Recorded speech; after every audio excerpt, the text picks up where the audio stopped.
back to school time. It's like on par with the holiday season for me. I totally geek out over books and curriculum and stuff like that. And just something about the smell of a new box of crayons.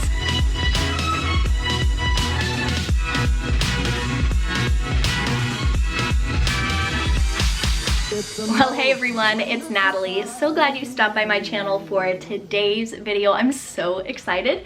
If you can't tell, let me know in the comments if you feel the same way about back to school time or if I'm just a total weirdo. Let me know. But today I'm going to be sharing with you the initial haul of stuff that I've gotten for my kids, school supplies. I've got some curriculum stuff that I've purchased as well. And then as requested, I'm also going to be sharing with you what our plan for the school year looks like. I've sort of broken it down as to kind of what our week is going to look like. And don't forget, the whole month of August this year, I'm calling it Back to Fall here on this channel, where together we are prepping and planning and getting stuff ready as we approach the fall season. I want to feel blessed, not stressed when it comes to the start of a new season, and preemptively getting stuff in order ahead of time helps with that so much. And that's what I'm sharing with you in this Back to Fall series. And there's a giveaway in every single one of these videos. So check the description box for how to enter this video's giveaway. And if you missed it, be sure to turn that bell button on so you don't miss future videos, because I've got lots more giveaways coming up for you guys. But let's cut the gab, and I'm going to start in on this haul of stuff that I've gotten for my kids for this new school year. I have a 4-year-old preschool pre-K-er student. That's my daughter Haley. And then I have twin 7-year-old boys who will be doing first grade mostly, and they might be into some second grade stuff. That's why I love homeschooling. You can kind of tailor it to the kid and make adjustments as far as like grade level and stuff goes. Someone can leap ahead. You can pull someone back a little bit if they need some extra time, and it's a thing of beauty. So let me show you. Okay, I picked up these binders for my boys, and this will make more sense when you see the rest of what I got. But this is how I did a lot of my homeschooling when I was a student. My mom had us have like large binders that could zip up. And I got these specifically from Target with some of their back to school sale. And by the way, Target does offer the teachers 15% discount to homeschool parents. I will leave a link in my description box so you guys can learn more about how to do that. But there is a way. I've taken advantage of that for a few years, and it's great to cut back on costs for homeschooling. Homeschooling does not have to be expensive. Case in point, I actually, for my like toddlers, preschoolers, kindergartners, and now we're getting into like second grade stuff, like as the highest grade here, some of the like Dollar Spot or Bullseye's Playground little extra like supplemental worksheet books are so great. So they're literally $1. I have this United States, Our World workbook, but then I also thought it would be fun to, you know, have more of a global focus with different places around the world. This is obviously not exhaustive, but it's a good basic start. Got this technology and coding, math concepts. This is preschool, so I'll work on some of this with Haley. Moving right along, this is actually something my son Liam found. I took the kids down the back to school spots at Target because they love shopping for school supplies. I think my excitement for it is a bit contagious in our household, to the point where my husband even the other day was like getting all excited for school supplies and stuff. So my son Liam found this sentence building dominoes. I think I actually saw this in my friend Kim's video. Oh, I actually think she had the math one, which I'd be curious to get as well. But you just build sentences with these different words, and I thought that would be really fun. My boys really love having like little manipulatives and activities and stuff to like hands-on learn with. And here's another little hands-on thing. I was doing like a little math placement test for them, and I'll show you what math curriculum we're using when I get to that in a bit. But I was noticing that a gap in their learning, and I would be curious to see if more kids in this generation are like this as well. Money and telling time is something that they need to work on a bit. And I think it's just the generation. We're using a lot of like online payments, debit cards, that sort of thing. You know, paying with my Apple Watch when we're at the store, and I'm not working with a lot of cash. That's just not what we do in our family. But it's an important concept for them to learn. So I got this. And then telling time. A lot of our clocks are digital on our appliances in our kitchen, and, you know, our phones and stuff like that. A lot of our clocks tell us digital time, and it's an important skill, just like money. So I got these flashcards for them, and then more specifically, these money flashcards. I was looking for something that had actual US money printed on it versus having just like this sort of money. So you see how this in here, actually, let me open it up. You are now on a massive stack of books. So this little like cash register set, I got this from the Bullseye's Playground Dollar Spot section, and it comes with little paper money and little, you know, like cardboard coins. I am going to switch out this fake money for the real deal, because I believe, and the kids that I've worked with before when I've done other like homeschooling or tutoring help, I feel like kids learn about money and they learn like denominations and stuff much better when all of it looks like what they actually use in real life. So not Monopoly money, not stuff like this where it's just like paper money that's fake and like represents the denominations, but I want them, like these flashcards show, to get used to seeing what real coins and real dollar bills look like. It's something they can learn easily, especially with little tools and help like this. But I just wanted to note that I will actually be filling this little cash register with the real deal. Okay, so there's that. I got a couple of other things that I've gotten before. These are little dry erase pouches. Sometimes we use the thing, like the papers inside that it actually comes with.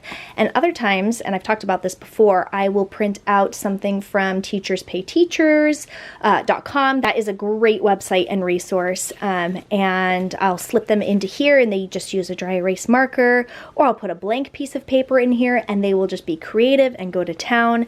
I wanted to get a couple of more because some of the ones that we've had from years past were starting to get pretty shaggy and get ripped up. You hear my kids out there, by the way. You always hear kids in the background of my videos. It's real life. And we needed some Ticonderoga pencils. These are the best ever. Also got this. This is also from Target.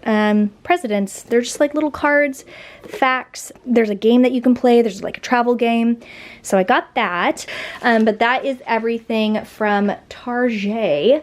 Let's move on to Amazon. The bug bingo set and the bird bingo set from Amazon. These just look really cool. And I love the illustrations. They're not like cartoony at all. And I thought that was pretty cool. And there's like all these different little cards and bingo dots that you play this game. And I think even my daughter could play this, even my 4-year-old. And what's so funny is I bought this, like I ordered it on Amazon, and then literally later that day, my friend Angela Braniff, she had a homeschool haul where she showed this, and I was like, well, if it's good enough for Angie, it's good enough for me, because she's got great taste and really good experience with homeschooling. So I got that one, the bug one. That's gonna be fun. And then after seeing her video, I had to order this. She showed this. I was influenced. This is the Sing a Song of Seasons. This is a nature poem for each day of the year. And I thought that looked really cool, and it's just so beautifully illustrated.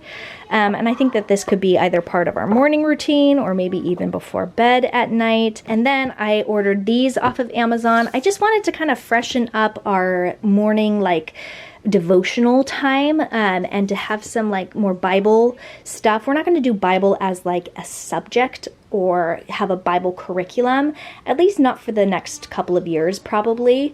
But I do want to have like time set aside before we start our schoolwork where we spend some time learning about God and learning about the Bible. So we've got these hands-on 365 devotions for kids. So there's some activities that it suggests you can do. You don't have to do the activities. You can just read the devotional and then read the scripture passage that goes along with it. And then I got this one by Louis Giglio, How Great is Our God? And these are devotions that actually tie into science and creation and all of this cool stuff to learn about how amazing God is and what he created, and to, you know, kind of tie it in with our school time. So really excited about this stuff. I have this here, this little Instax camera, just to represent the fact that I actually bought more film for this. This is not new. We've had it for a couple of years and we love it. I just ordered new film off of Amazon. I bought one thing at Costco. This is the Bob Books first collection. The main system that we used for our boys was the Learning Dynamics 4 Weeks to Read program. I don't need to repurchase it. It's one of those like one-time investment sort of things because you don't really mark up anything. You just go through these books and through this series, and there's like songs and stuff that go along with it. And that was great, but one of the things I saw with my boys is, like I was explaining earlier, they really need some like supplemental stuff to change it up every once in a while, because my kids can really get into a rut with like the same stuff that they've always done. They start to get bored with it, so changing it up and adding something different in can really help. And Bob books are great. I taught my 2 younger siblings how to read with the Bob book system and with like an Abeka little reader when we were being homeschooled. I'm the oldest of 5 kids, and it was really fun for me to be able to do that. So I saw these at Costco, mega sale, and I picked them up. Those are brand new, although I do buy a ton of books used.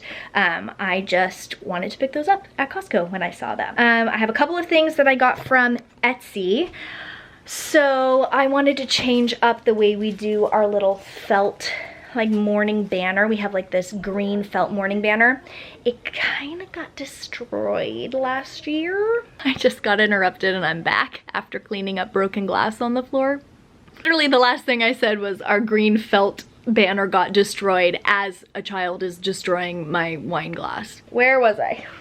Green felt banner got destroyed, much like my wine glass. R.I.P. I don't even drink wine, I just like to feel fancy sometimes. But green was never really my style anyway. It was just kind of too bright, like I don't really like it. That's okay, I kept it up for my kids. But I'm going to revamp our little like felt banner system. And it's basically just to be able to show like days of the week, the month we're in, what season it is, how we're feeling. And I ordered these off of Etsy. Someone hand makes these, and I love being able to support small businesses. So I will have that Etsy shop linked in the description box. Let me show you what I got from them. Look at how cool these are. So, you know, today is whatever month it is, and these, it's so well made. Like these are handmade. March has little shamrocks on it. September has a little school symbol, of course, numbers, years, days of the week. We have our little weather chart. My kids love this most of all. They love being able to look outside and see what weather it is. And here in the Seattle area, it can change halfway through the day. So it's fun to go up and like switch that out. And then I love this, like what emotions we're feeling. So we've got a couple of blank ones here that we can fill in the blanks. Angry and happy and sleepy, sad, you know, all these different ones with the words to go along with it. In my experience, just like the weather, our mood can change halfway through the day, and sometimes we'll go up to the board and be able to like verbalize how we're feeling. It's great for emotional literacy because you can put like an actual name to the feeling, and it has made some great conversations. So these were like the features of that green felt banner that we had before. I still have to like, I think I'm going to try to DIY like the actual banner that these stick onto, because right now all I have is the stuff that like goes onto it. So I probably have a couple of more purchases to make, but I loved these and I think they'll be great for our homeschool mornings. And then I found a couple of little antique things. These are bookends that I found. They kind of look like boobs when they're sitting there. But against the books, I don't think they do. And together, you know, it forms one whole acorn like that. But if you guys saw last week's video, I was looking for a way to organize our books, and I got a little thrifted bookshelf, and then I was on the hunt for some bookends, and I found these antique ones. I think these are from the 60s. And I got them off of Etsy. I don't know if this is new this year or if I've shown this before, but this is a relatively new purchase because I don't actually buy decor that often for our homeschool time. But I found this vintage postcard of the ABCs, and it's like written on, and there's like an address and everything. I believe it's in German, and the post date is from 1948. How cool is that? So those are little decor pieces. Really looking forward to getting the felt out and doing that with the kids daily. And now we are ready to move on to our 2 core subjects that we're going to be doing this year. I'm going to set you guys up on the tripod so I can like explain this and show you what I got.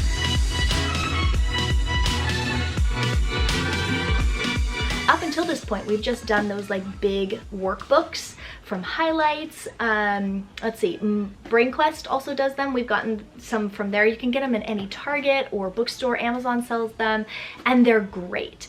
But this year, since we're full-time and I'm gonna be with them a little bit more, I thought we would dive into a different curriculum for a few different reasons. So I dove into The Good and the Beautiful. I'm so excited about this.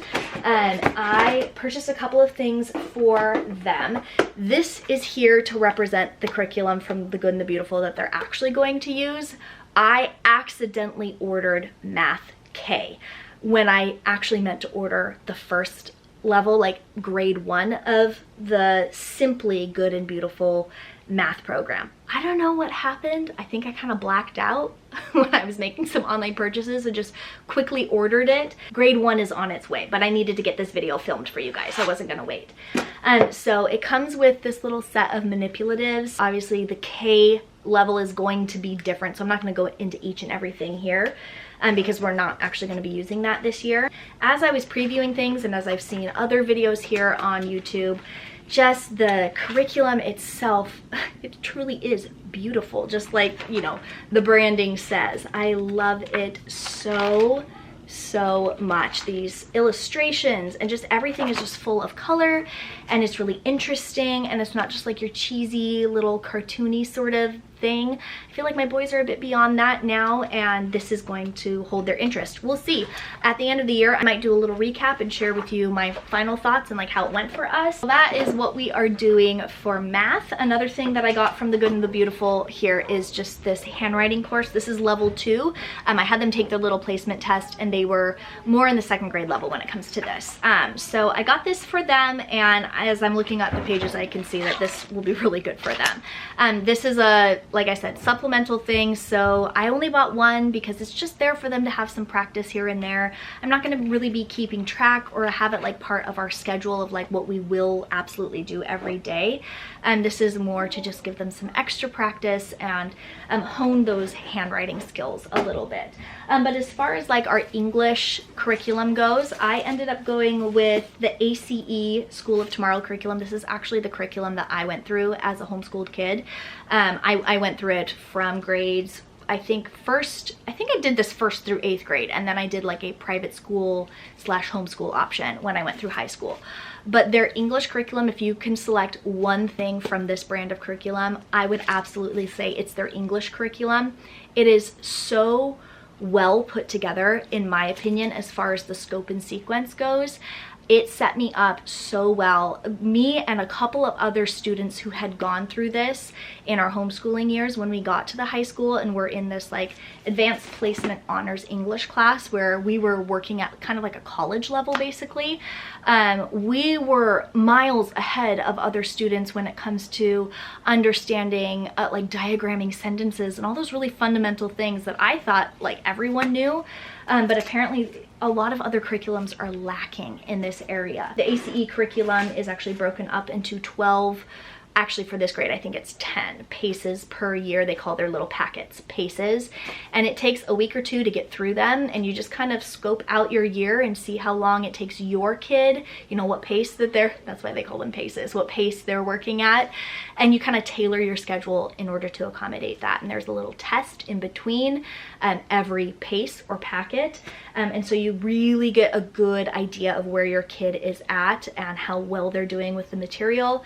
It's good for review, and I am stoked about this. I'm really excited. There are a lot of people out there who don't like this curriculum, especially since some of it is pretty outdated as far as like society stuff goes. They have like little cartoon characters in it that go about their day, and you know, some of the stuff that they say in these cartoons don't really fit in with like our worldview in this day and age. It's a bit outdated. I feel like we're a bit more modern than like the extra little fluffy content in here, but when it comes to like the meat and potatoes of this, it's an excellent curriculum for teaching English especially. Their other curriculum, like the other subjects in this brand of curriculum, is really good, but English especially. And so I got the 1st grade set for my boys.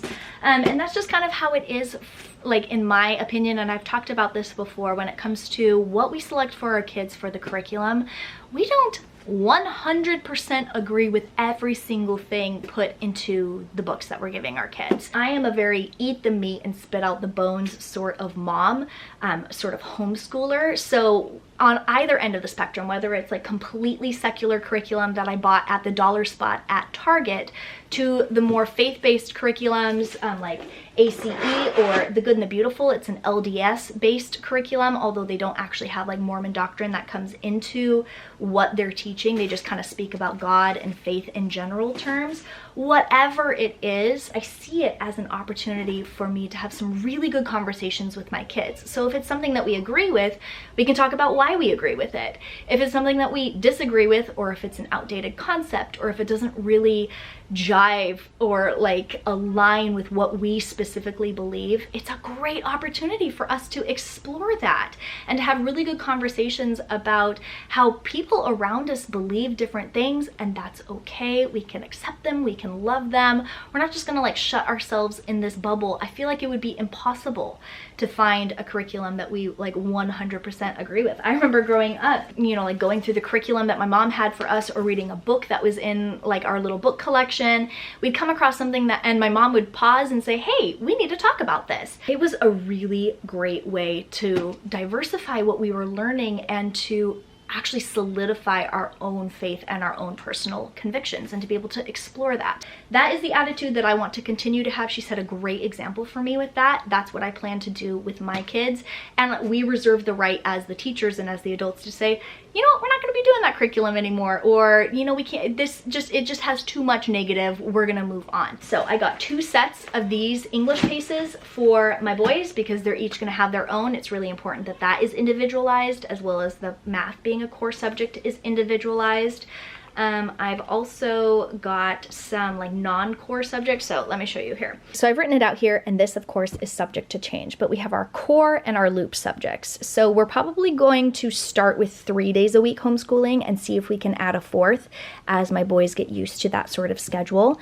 Our everyday subjects that we're going to do is we're going to do a little bit of the Good and the Beautiful Simply First Grade Math, and we're going to do a little bit of the ACE first grade English paces that I showed you.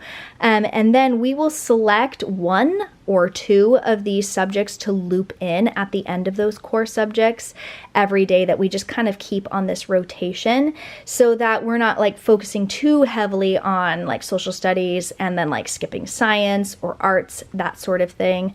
So I have these sort of loop or extra subjects written out here, because for first grade, I feel like if they only did math and English, we'd be good for the year. So these are like extra. These are things that they can catch up with. But math and English are those like really important subjects that I really don't want my kids to fall behind in. So that's why they're like the everyday sort of thing. So for social studies, this is kind of what I would like to do. And I have room here to add when I have the inspiration, or if I see something that I like. This is just kind of my ideas list. I would like to do seasonal stuff with my kids. So when it's Thanksgiving time, talking about that. When it's St. Patrick's Day time, you know, we look into the history of who St. Patrick really was, you know, that sort of thing. I'd like my boys to learn the preamble this year. I want to talk about the branches of our government and how that all works. I have those presidents, that little tin of, you know, the president cards that I got. That I want to go through with them. I want to do some geography. I have like a little leapfrog globe that I had when I was a kid that I loved, and it really helped solidify my geography skills. I loved that so much. Science, we're gonna do a weather unit. I'd like to do a rocks and minerals unit with them, maybe some marine biology. I have some field trips and stuff planned that would go along with these subjects. I'd like to get them into a little bit of coding. I don't really have a curriculum for that yet, so I'm on the lookout for that. And then arts, some of these things actually fit into arts, just depending on what we do with those subjects. I want to do some home ec stuff, make some sourdough bread, churn our own butter, you know, that sort of thing. I'm thinking about having my boys start piano this year, but they might not be ready, so we shall see. I want to work on some poetry, which is also like a English literature thing, but it's also kind of an art, so it kind of fits there. And then I want to have a nature journal, which I didn't finish spelling out journal. I think a kid interrupted me. Nature journal.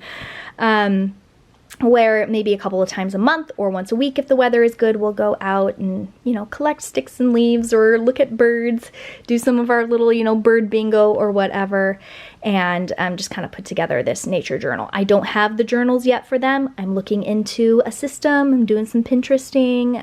I'm watching some other people's videos. I don't have to have all of this in place to get started with our school year, but this is kind of my tentative plan as we move forward. Well, my bed is covered and I have to find homes for all of these items. I'm really thanking past Natalie right now for doing all that decluttering last week, because now I have some free space in my homeschool area and in that new cabinet that I got to put this stuff in and to organize it through. I'm not going to do that in today's video. I did that in last week's video. If you want to see some decluttering and homeschool room organization and you want a little tour of the other stuff that we have, then I will leave that video linked in the description box. But for now, that is the haul and that is the plan for the 2021-2022 school year. For my boys specifically, I didn't really talk about Haley because our preschool stuff hasn't really changed. I'll give her the little highlights curriculum book that will make our way through the different pages, as well as go through some of like the extra stuff and the learning to read and the Bob books and little fun activities and stuff. The boys, it was more about putting a plan together for them and kind of structuring out what works for them. But like I said, it's subject to change. We might get halfway through the year and have to totally take a turn and do something different. That's what I love about homeschooling. I love the flexibility. I love being able to tailor it to my kids. My boys are twins. They're the same age and they're pretty much the same level as far as everything goes right now. But over the years, they've gone back and forth and one will pull ahead, one will fall behind, one loves school, one hates school, one learns more visually, one learns more when you're actually working with stuff. So, I mean, I don't think I've ever been more excited.